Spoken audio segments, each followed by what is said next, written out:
امنیت در نظر بگیرند. کاروانهایشان کاروانهای خیر و آرامش باشد. کاروانهایشان کاروان حسین و مسعود باشد. کاروانهایشان کاروان مردم و مجاهدین باشد. در همکاری با بنیاد، در همکاری با برادرایی که کوشش میکنن و مراسم ها و سالروزها را برگزار میکنن، در همکاری با عزادارها، انشالله نهایت نظم و همچنین نیروهای امنیتی ما نهایت نظم، نهایت ادب، نهایت اخلاق و نهایت عزت نشان بدن.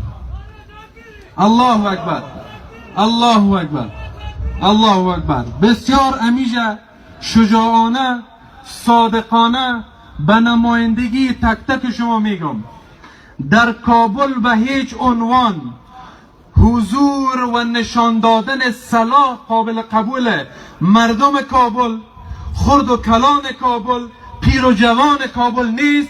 ما در خط قهرمان کشور به دفاع از مردم کابل، خرد و کلان کابل، پیر و جوان کابل هنوز هم استاد هستیم. این قابل قبول ماست، این قبول نداریم. الله اکبر، الله اکبر، الله اکبر. با حضور اینمی گسترده و حمایت گسترده شما اعلان میکنیم هر کسی این کار میکنه از ما نیست و در مقابل او برخورد میشه. سلاح ما را به سینه دشمن میگیریم، سلاح خود به دفاع از ملت در خط مقدم میگیریم، تفنگ مرمی خود در دفاع از این کشور مصرف میکنیم، جان خود بر دفاع از ارزش خود، اسلام خود و دین خود انشاءالله میدیم. برای تکبیر! الله اکبر، برای تکبیر! الله اکبر، برای تکبیر! الله اکبر. خدایا تو آن کن سرانجام کار، تو خوشنود باشی و ما رستگار. این همیشه بخیر انشالله با انرژی، با قدرت چنان نعره بفرستیم که زمین و زمان بلرزه انشالله. نعره تکبیر!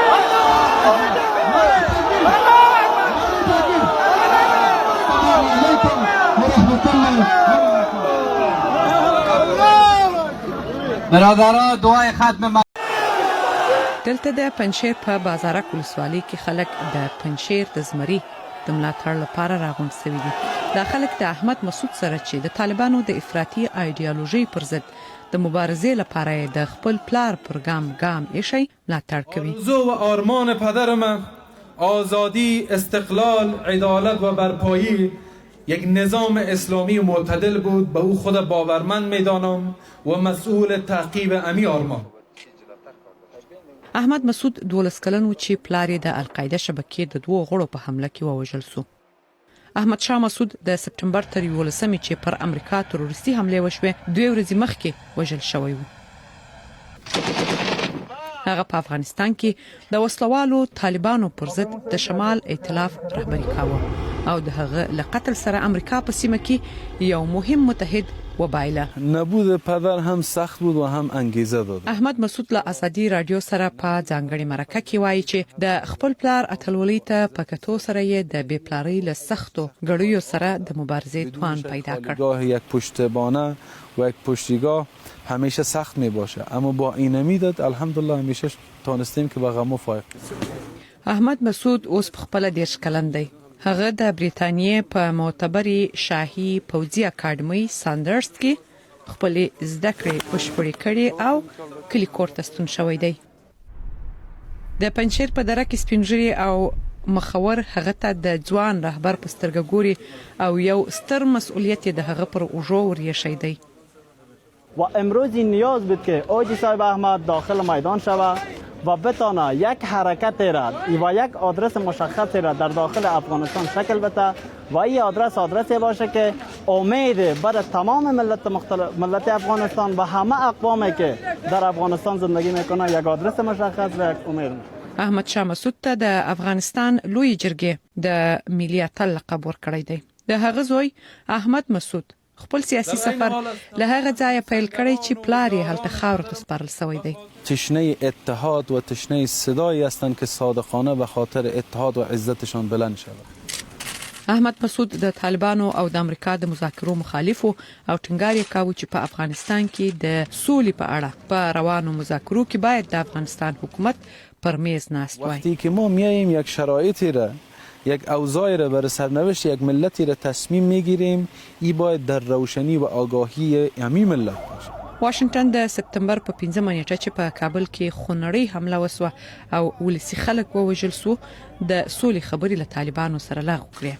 احمد مسعود پر دې مخکې هم جدي شک درلود چې امریکا به له طالبانو سره موافقه کوي. این ختم جنگ نه بلکه تشویق افراطیت، تشویق جنگ، تشویق خونریزی است. ضرری به خود امریکا میرسه.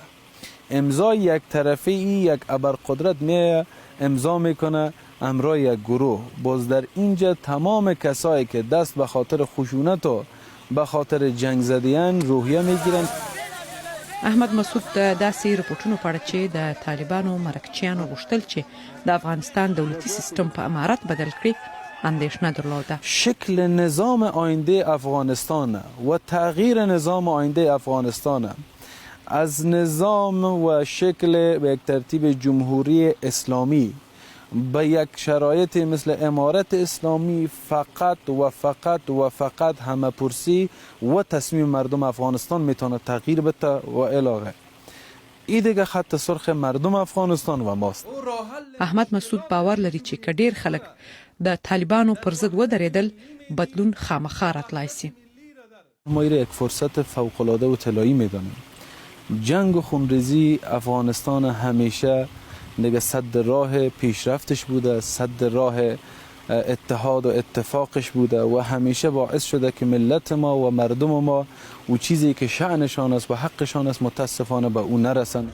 سره لدی چې احمد مسعود په معتبر ځای کې پوځي زده کړې کړې خو د افغانستان په سیاسي چاپیریال کې ډیر بلد نه دی.